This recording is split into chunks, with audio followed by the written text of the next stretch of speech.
Pozdrav svima ljudi, kako ste vi danas?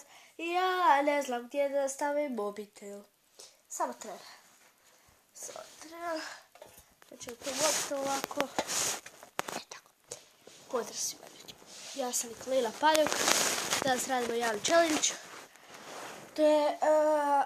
To je izazov neki kao ovo je led. Ježem sad led. I moram što duže ruku imati unutra. Ali to će biti malo teže, ali okej. I krećemo. Ako me vidite, tu sam.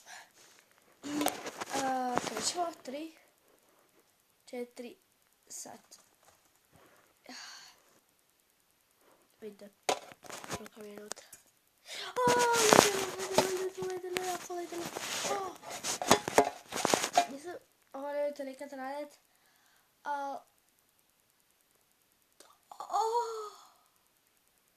Fakat je ledeno. Možete si prehladiti ruku. Fakat si možete prehladiti ruku i sve. I ne osjećam više prste. Beumate. Ljudi. Ok, ovo će biti kratak video. Nisam znala što da snimam, pa sam radila challenge. Isuse Bože. Ne mogu više. Isuse Bože. Ne osjećam prste. Znači, vidite trak. Vidite nešto. Znači, trak ovako. Ruke. Hladno. Ne, ovako. Držala ruke. Znači, vjerujte mi, jako je hladno. I ovo je druga runda. Druga runda je malo teže.